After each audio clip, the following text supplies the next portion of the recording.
avec un parti au pouvoir ou une alliance au pouvoir qui allie tout seul et non plus que 3/4 majorité dans le Parlement. Et quand il y a 3/4 majorité dans le Parlement, ça veut dire nécessairement qu'il y a 3/4 vote de la population. En fait, il est capable, même minoritaire peut-être dans la population, c'est-à-dire qu'il gagne moins que 50% de vote populaire, mais il retrouve lui avec plus de 75% de sièges au Parlement. Et dans ce cas-là, il est capable à n'importe quel moment sans la Constitution. Une Constitution, par définition, il est là pour lui donner certains pouvoirs, mais aussi pour mettre une limite de pouvoir. Et là, quand un gouvernement et une majorité de 3/4 à lui tout seul, mais il tient cette limite-là.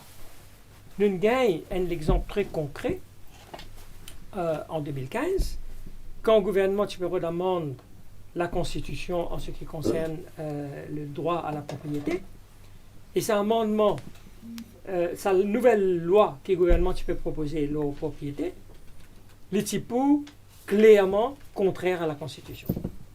Donc, qu'est-ce que le gouvernement fait? Parce qu'il est la majorité nécessaire, il change la Constitution lui-même. Avant même qu'il ait adopté la loi là, il finit sans la Constitution pour qu'il make sure que la loi là pas qu'à contester par la suite. Donc, une des gros choses que nous pouvons inquiéter dans le cadre d'une réflexion sur la modernisation de nos constitutions, c'est qui procédure, qui moyen, qui façon qui nous change nos constitutions de Maurice. Vous connaissez, pour prendre l'exemple très simple, si il y a un match de football, un joueur qui peut jouer au football, à n'importe quel moment, je dis, nous pouvons changer les règles du jeu. Ça, on peut droit faire, mais nous pouvons changer parce que pendant le match là même, je dis, non, nous pouvons changer le règlement là pour qu'il soit capable de faire telle affaire. Donc ça, pour moi, les une des grandes faiblesses qui nous notent. Et surtout que Maurice, nous avons une seule chambre du Parlement. Dans beaucoup de pays que je connais, il y a 2 chambres du Parlement. Maurice, il y a une seule chambre du Parlement. Et il suffit qu'il contrôle une majorité dans sa une seule chambre du Parlement là, et au cas change la Constitution comme vous voulez. Vous connaissez, en 2002, si on va tromper, 2001 ou 2002, il y a une enquête qui peut faire par une institution qui là avant l'ICAC, qui peut enquête le d'affaires corruption.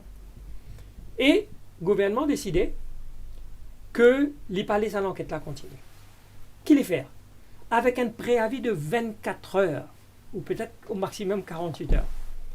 Les vins avec un amendement de la Constitution, il abolit carrément parce que c'est une institution qui existait avant là, il n'est pas dans la loi, il est dans la Constitution lui-même. Donc, un amendement constitutionnel, les besoins faire après une large consultation avec le peuple, les besoins d'un débat donc, public. Donc, les passe pas un référendum? Est-ce que les besoins passent par un référendum? C'est une autre question. En principe, oui, mais peut-être que, et non certains amendements constitutionnels, quand on pas pour nécessairement un référendum, parce qu'il y a un consensus au niveau de la population. Donc, ça aussi, bien définir. Bien définir quelle disposition qui est suffisamment importante pour passer par un référendum. Vous connaissez, quand dans nos constitutions, initialement, tu prévois que besoin une majorité de 3/4 pour capable sans constitution-là, nous y pensons, nous, pas nécessairement, on me le dit avant, nous, Mauriciens, enfin, quoi qu'il ne soit pas des Mauriciens qui s'est décidé, mais disons que tout le monde est responsable de la rédaction de sa constitution-là, que il est très unlikely qu'un seul parti pourrait s'y gagner une majorité de 3/4 au Parlement. Parce que Maurice est très divisé à cette époque-là. D'ailleurs, les élections de 1967 montraient que nous sommes divisés presque à 50-50. Donc, l'idée, c'était que, à moins qu'il y ait un consensus, ou du moins le soutien de l'opposition, un gouvernement pas pour avoir de la Constitution. Donc, en 1968, c'était ça l'idée. Mais par la suite, nous trouvons que ce n'est pas le cas. C'est pas le cas. Et non, un gouvernement qui gagne 100% de sièges, etc. Ça, c'est N. Mais une autre chose que nous trouvons au cours des années, qui est une trop grande concentration de pouvoir.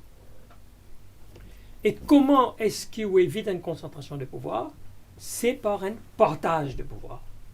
C'est-à-dire que on make sure que tout pouvoir pas dans la main celle du monde ou une seule institution.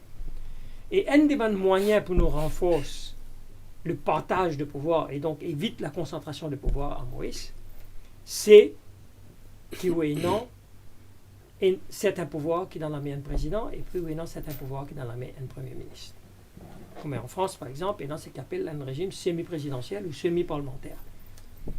Mais, pour qu'il y ait ça, au besoin guette le mode d'élection du président. Parce que un président qui est nommé par le Premier ministre, même si officiellement, formellement, il est ratifié par le Parlement, mais en fait, c'est un nominé du Premier ministre. Les pays n'ont la légitimité nécessaire pour exercer certains pouvoirs. Donc, si vous voulez et non un partage de pouvoir, vous pouvez vite la concentration de pouvoir entre les mains d'une personne, ou pour bien aussi guette le mode d'élection d'un président de la République. Pour plus de vidéos, cliquez sur like, abonnez-vous en cliquant sur subscribe et activez la cloche de notification pour rester informé.